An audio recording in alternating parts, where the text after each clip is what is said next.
আল্লাহর নবীর জীবনীতে একদিনও ঈদে মিলাদুন্নবী পালন হলো না।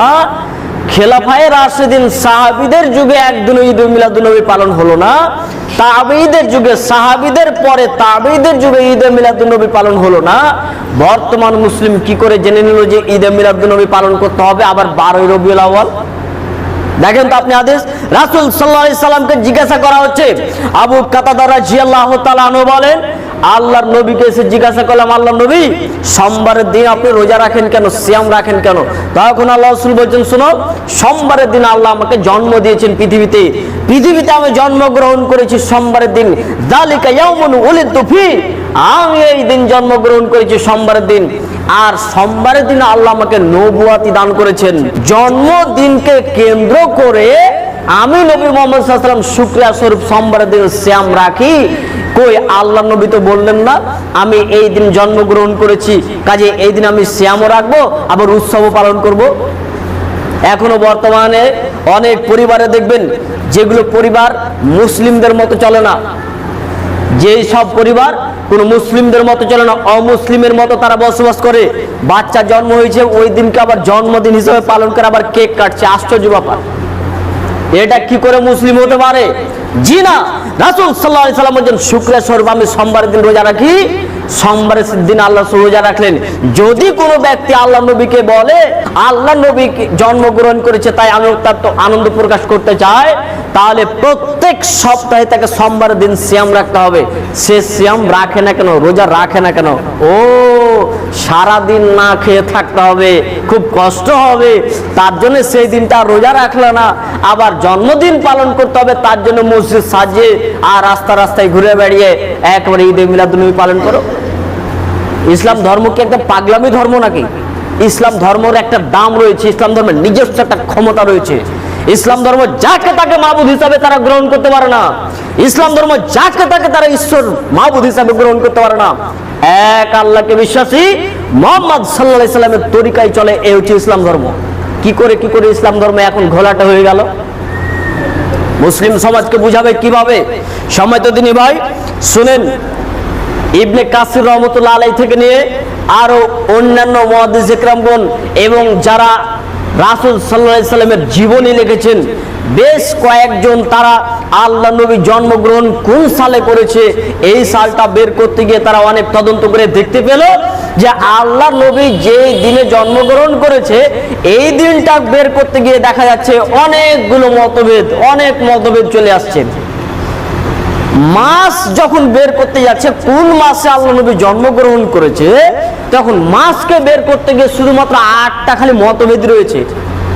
কেউ বলছে মুহররম মাসে, কেউ বলছে রজব মাসে, কেউ বলছে সফর মাসে, কেউ বলছে রবিউল আউয়াল মাসে, কেউ বলছে রবিউল সানি মাসে, কেউ বলছে রমজান মাসে। এইভাবে এক এক করে মতভেদ শুরু হলো, কিন্তু কোন মাসে জন্মগ্রহণ করলো এটা কিন্তু নিশ্চিত হলো না। কেউ অনুমানিক করে বলছে রবিউল আউয়াল মাসে, ধরলাম রবিউল আউয়াল মাসে। রবিউল আউয়াল মাসকে কেন্দ্র করে এখন কোন তারিখে জন্মগ্রহণ করেছে এবার তারিখ খুঁজতে শুরু করেছে। তারিখ বের করতে গিয়ে আবার 7-8টা, আবার এখানেও মতভেদ। কেউ বলছে 2 তারিখে, কেউ বলছে 10 তারিখে, কেউ বলছে 12 তারিখে, কেউ বলছে 17 তারিখে, কেউ বলছে 22 তারিখে। আরে আল্লাহ নবী কোন মাসে জন্মগ্রহণ করেছে মাসটাই কেউ নির্দিষ্ট করে বলতে পারলো না। আল্লাহ নবী কোন তারিখে জন্মগ্রহণ করেছে তারিখটাও নির্দিষ্ট করে বলতে পারো না। তার মানে সাহাবীদের জিন্দেগিতে তারা একদিনও ঈদে মিলাদুন্নবী পালন করেনি, এই জন্যই তো মতভেদ। সাহাবীদের জিন্দেগিতে তারা একদিনও ঈদে মিলাদুন্নবী পালন করেনি, এই জন্যই তো মতভেদ। নাহলে দেখেন হানাফিদের একজন বিশিষ্ট একজন আলেম, তিনি মারা গেছেন, আল্লাহ তিনাকে জান্নাত নসিব করুক, ডক্টর খন্দকার আব্দুল্লাহ জাহাঙ্গীর। তিনার একটা বই খুতবাতুল ইসলাম, তিনি তার বইয়ের ভিতরে সুন্দর করে তিনি মতভেদগুলো উল্লেখ করে দিয়েছে। পোশাক সুন্দর, পোশাক পরিধান করেন, কোনো সমস্যা নেই। আপনি যে পোশাকটা পরবেন এই পোশাক যদি আপনি শরীরে পরেন তাহলে সতর ঢাকা হবে, শরীরের সৌন্দর্য বৃদ্ধি পাবে। এই পোশাক আপনাকে আল্লাহ পরিধান করতে বলেছে, কিন্তু এই পোশাক পরে যদি আপনি সুন্নাত তরিকায় যদি এই পোশাক পরেন তাহলে আপনার শরীর ঢাকা হবে, সৌন্দর্যও পাবেন, কিন্তু আপনি এক্সট্রা ভাবে আপনি সব পাবেন, নেকি পাবেন। কেন? সুন্নাত তরিকায় আপনি সেটাকে পড়েছেন এই জন্য। রাসূল সাল্লাল্লাহু আলাইহি সাল্লাম কোন দিন জন্মগ্রহণ করেছে? সোমবার দিন। আপনি প্রত্যেক সপ্তাহে সোমবার দিন আপনি সিয়াম রাখেন, কোনো সমস্যা নেই। কিন্তু আল্লাহ নবী 12 রবিউল আউয়ালে একেবারে নির্দিষ্ট করে সেই দিনে জন্মগ্রহণ করেছে, আর সেই দিনকে কেন্দ্র করে জুলুস বের করতে হবে, আর সেই দিনের একদম মসজিদকে সাজিয়ে দিতে হবে। কে বলেছে? আরে পূজার সময়তে মন্দির সাজাই আমরা জানি, তা মসজিদও কি সাজাতে হবে? যেদিন আমাদের ঈদ হয়, ঈদ দুইটি হয়, দুইটি বছরে মুসলিমদের জন্য উৎসবের দিন দুইটা ঈদ। এই দুই ঈদে মসজিদকে সাজানো হলো না, আর 12 রবিউল আউয়াল আল্লাহ নবীর জন্মদিন, যেটাকে অধিকাংশই ওলামা, হানাফিদের অধিকাংশই ওলামা বলছে এটা হচ্ছে বেদাত, এই দিনটাকেই আবার কেন্দ্র করে মসজিদ সাজানো হচ্ছে। বলুন তো, ওই কথা মনে আসছে? আল্লাহ নবী বলেছেন, শোনো, যখন কোন জাতি, যখন মুসলিম জাতি যখন তারা বিভ্রান্ত পথে যখন চলে যাবে, আল্লাহ তাদের কাছে স্বৈরাচারী শাসক আল্লাহ তাদের মাঝে দিয়ে যাবে, তাদেরকে পিটিয়ে সিধা করার জন্য। দেখেন আজকে ওই রকমই মনে হচ্ছে একেবারে। মনে করুন এই যারা বিদেশে কাজে নিয়ে যায়, এরা ঠিকাদার বলে। একজন ঠিকাদার মনে করুন 10 জনকে কাজে নিয়ে গেছে, তা কাজ করতে গিয়ে 9 জন প্রতিদিন কাজ করে, আর একজন শুধুমাত্র প্রশংসা করছে ওই ঠিকাদারের। ঠিকাদার খুব ভালো, যখনই চোখের আড়াল হয়ে যায় তখন কাজ বাদ দিয়ে দেয়, খালি এমনি গল্প করে। ঠিকাদারটা খুব আমাদের ভালো, কিন্তু সারাদিনে কোনো কাজ করে না। আচ্ছা বলুন তো, ঠিকাদার যদি জানতে পারে যে এ কোনো কাজ করে না, শুধুমাত্র বসে বসে টাকা নেয়, আর এ শুধুমাত্র আমার একটু প্রশংসা করে, আচ্ছা ঠিকাদারকে ভালো বলবে? হ্যাঁ? আল্লাহ নবী বললেন তোমরা যাকাত দাও, আল্লাহ নবী বললেন তোমরা সালাত আদায় করো, আল্লাহ রাসূল বলেন টাকলুর নিচে তোমরা, টাকলুর উপরে তোমরা পায়জামাটা করো, খবরদার একে অপরে তোমরা গীবাত করিও না, খবরদার তোমরা সুদ খেও না। আল্লাহ নবী এই কথা বললেন, তখন আপনি এই কথা বাদ দিয়ে, আল্লাহ রাসূলের আদেশ বাদ দিয়ে এখন শুরু করেছেন কি? আল্লাহ নবী যেই দিন জন্মগ্রহণ করেছে সব উৎসব পালন করো, একেবারে খেলামু কারবার। রাসূল সাল্লাল্লাহু আলাইহি সাল্লামকে তিনার তরিকায় চলতে হবে। এই কয়েকদিন আগে আপনাদেরকে বললাম না, কেউ যদি আল্লাহর ভালোবাসা নিতে চায়, কুল ইন কুনতুম তুহিব্বুনাল্লাহ ফাত্তাবিউনি ইউহিব্বুকুমুল্লাহ, কেউ যদি আল্লাহর ভালোবাসা চাইতে চায়, কেউ যদি আল্লাহর ভালোবাসা চায়, আল্লাহ বলছেন তুমি আমার নবীর ইত্তেবা করো। নবীর জন্ম দিবস পালন করা নয়। আল্লাহ বলছেন আমাদেরকে, কেউ যদি আল্লাহকে ভালোবাসতে চায়, ও ব্যক্তি যেন আমার নবীর আদেশকে যেন মান্যতা দেয়। তার আদেশের ভিতরে রয়েছে আমার ভালোবাসা।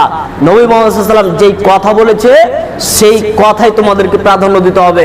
ফাতেমের শাসক যখন আল্লাহ রাসূল মৃত্যুর প্রায় 600 থেকে 400 বছর পরে ফাতেমের শাসক যখন শুরু হয়, সেই 400 থেকে 600 বছর পরে ঈদ এ মিলাদুন নবীর উৎসব শুরু হয়। আজকে সারা পৃথিবীকে গ্রাস করে ফেলেছে।